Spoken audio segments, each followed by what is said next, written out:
crying mother alien dragon desperately brought her sick young to the human handyman, and the storm battered the outpost. Torrential purple rain pelted the metal roofing of the forgotten repair station on the edge of the Dragon expanse. Inside, the only human for 100 kilometers, Reef Calder, tightened the bolt with a grunt and wiped sweat and grease from his brow. His fingers were callous, his back stiff, and the air reeked of plasma, coolant, and rust. He had come here to be alone with tools, broken engines, and the rare request from local alien transports for help. The kind of work that didn't demand talking handshakes or sympathy. Then he heard it, a sound that didn't belong. Not a machine whine, not a wind gust. A cry, a deep, echoing sob that made his skin crawl. Reef stepped outside, confused and tense. The storm had lessened to a fine drizzle, painting the rocky alien landscape in mist. A silhouette, huge, jagged, and trembling, stood near the perimeter of his outpost. Glowing eyes like molten silver met his. An alien dragon. She was magnificent even to the grime and wounds on her body. Her wings drooped, tail dragging behind her. But she wasn't alone. Clutched in her forelimbs was a bundle, smaller, still, and unmoving. A hatchling. Reef didn't move. He didn't breathe. Alien dragons were apex predators of this quadrant. Territorial, unforgiving. One swipe of her claw could turn him to vapor. But she didn't roar. She didn't bare teeth. She lowered her head, pushing the tiny bundle forward, and let out another keening, heart-wrenching cry. A plea. He didn't remember crossing the distance, only the growing ache in his chest as he looked down at the hatchling. Its pale, bluish scales were faded, its body limp, sides barely rising with breath.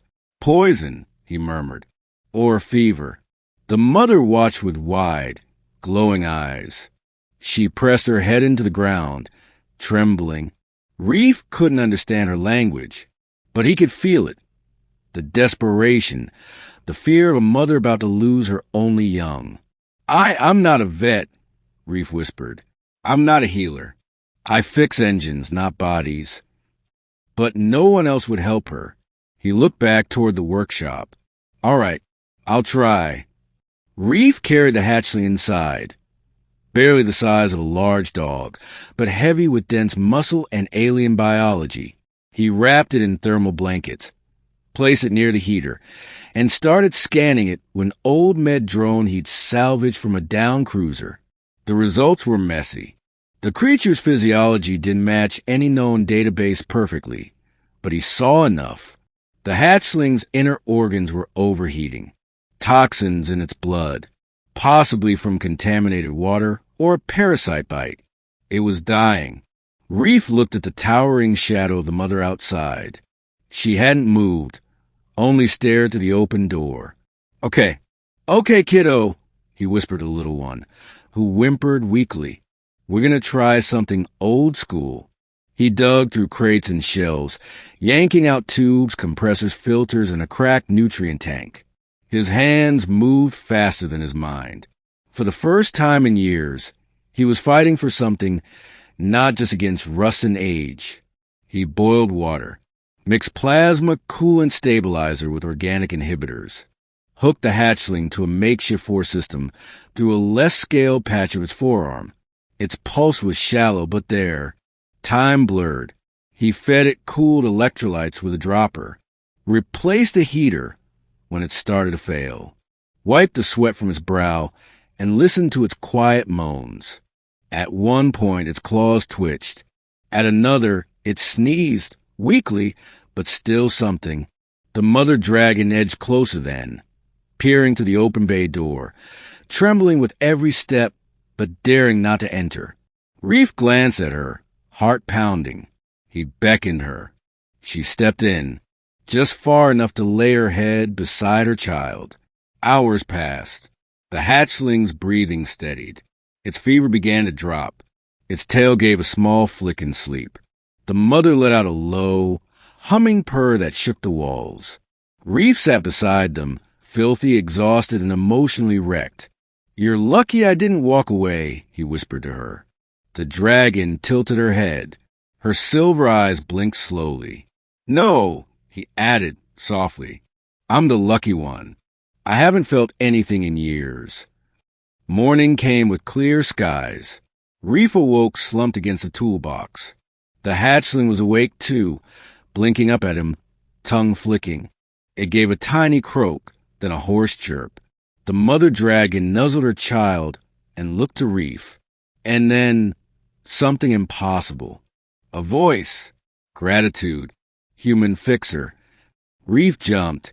His heart slammed into his throat. The words hadn't come from her mouth.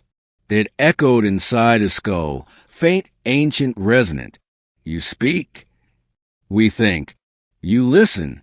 Only when heart is open. He didn't know what to say. The mother leaned forward, touching her massive horned brow to his chest. "We remember this. Forever." The hatchling waddled over and curled against Reef's leg. His callous hand reached down and gently patted its cool scales. "Glad you're okay, little guy." The mother stood tall then. Her wings spread. Stronger now. Regal. With a final, deep gaze, she turned. But the hatchling didn't follow. It stayed by Reef's side.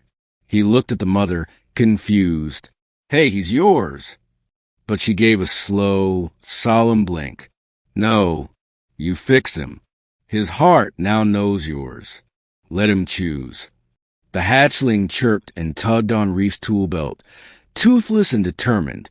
The mother dragon stepped into the rising sun, wings catching golden light. Then she took flight, vast and terrible and beautiful, soaring into the skies. Reef stood in stunned silence, one hand resting on the hatchling's head. "Guess I'm not alone anymore." The little dragon yawned and curled beside his foot, and for the first time in a long, long while, Reef called her, smiled.